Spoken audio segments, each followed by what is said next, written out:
नमस्कार। जय श्री कृष्ण। आपका बहुत स्वागत है। आपको एक कहानी हमने सुनाई थी समुद्र मंथन के समय। तो आज की चर्चा का विषय यही एक बात आपको जो हमें लगता है कि ज़रूरी है बताना।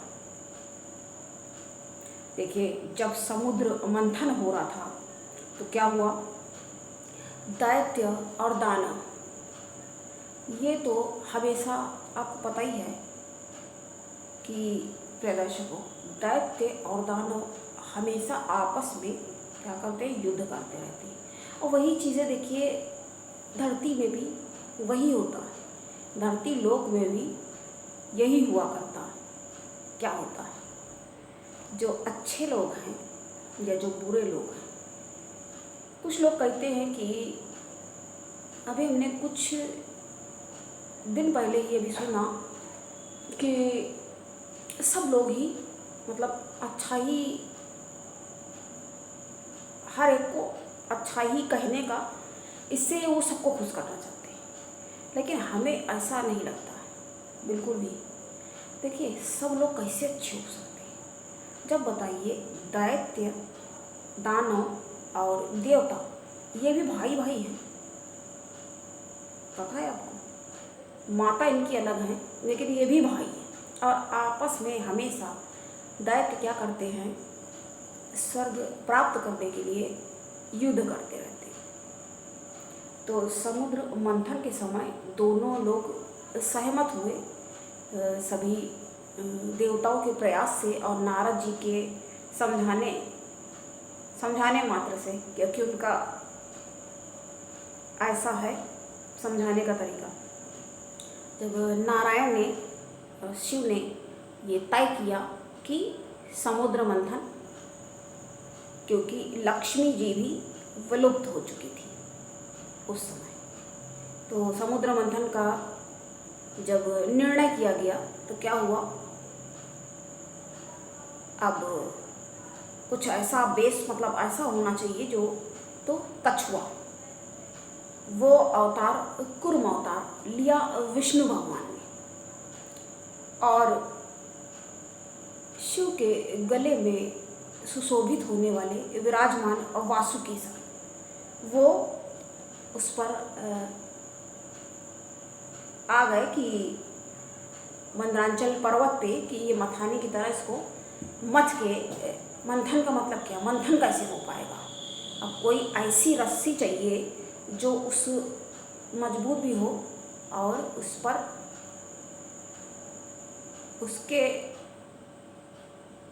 सहारे समुद्र मंथन का कार्य पूर्ण किया जा सके। तो जब ऐसा किया गया तो क्या हुआ, अब बताइए, खींचते समय, कहने का मतलब ये है कि जब उसी तरह से, अब इसको समझिए, जब व्यक्ति देखिए अब कुछ सीखने की प्रक्रिया में होता है। अब हम अगर बता रहे हैं यहाँ पर आ करके, तो कितने, मतलब कितने जूते घिसो, कितनी चप्पल घिसो, जा करके कहाँ, कॉलेजेस में, और पढ़ाई, अपनी शिक्षा का अर्जन करने में कितनी मेहनत करनी पड़ती है। तो उसी तरह से क्या दर्द नहीं हुआ, सर्प को भी दर्द हुआ। फिर हुआ क्या, जब विष निकला तो आपको पता ही है क्या हुआ, लेकिन जब अमृत निकला तब क्या हुआ, स्वरभानु नाम का एक असुर था, जो एक दैत्य राक्षस, तो क्या हुआ, सर्प जो है डसता जरूर है, कई बार छोड़ता है, लेकिन ये छोड़ने वाली बात तो देखिए कम ही की जाती है। उसी तरह से कर्मा भी एक ऐसा सांप है जो डसता ज़रूर है। तो आपको ये याद होगा, हमने बताया है कि काल सर्प दोष में जो, आपको लग रहा होगा थोड़ा, बातें जो हैं उनको समझें। काल सर्प दोष जो है वो राहु और केतु के मध्य में सारे ग्रहों के आ जाने से निर्मित हो जाता है। ये वही राक्षस, ये वही असुर है स्वरभानु नाम का, जिसने क्या किया, अपनी चालाकी और होशियारी से जब मोहिनी रूप ले करके विष्णु भगवान नारायण प्रभु अमृत वितरण कर रहे थे, तो जा करके उसने जल्दी से अमृतपान कर लिया। और जब अमृत पिया तो क्या हुआ, वो जो सिर बन गया वो राहु हो गया और बाकी धड़ केतु कहलाया। हालांकि केतु को फिर भी शुभ ग्रह माना जाता है, लेकिन राहु को पाप ग्रह। लेकिन अब आजकल के समय में राहु ही देखिए राजा बनाता है। तो ये सर्प जो है, तो इस तरह से ही जो जन्मांक में कहने का मतलब है जो बैठे रहते हैं ग्रह, तो ये सर्प वाला काम कर देता है। मतलब जिस समय जब कोई अचानक से कोई कुछ अच्छा भी हो या क्योंकि एकदम से कोई काम होता है, तो वो राहु के द्वारा प्रभावित होता है। हालांकि उसमें सभी ग्रहों का अपना रोल है।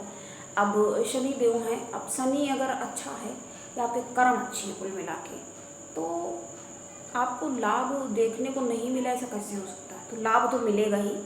तो कहने का मतलब ये है कि व्यक्ति को अपने कर्म, अब देखिए अमृत भी उसने पी लिया और उसके 2 टुकड़े भी बन गए। उसी को देखिए काल सर्प मान लिया जाता है। जब राहु और केतु में सारे ग्रह विद्यमान हो जाएं, उनसे अलग चले जाएं, देखिए वैसे कुछ नहीं होता है। देखो डराने का यहाँ मतलब नहीं है। काल सर्प दोष या अब होता नहीं है ये कह दो, तो खाली ये कह देने से क्या प्रभाव, क्योंकि और भी बहुत सारे योग और बाकी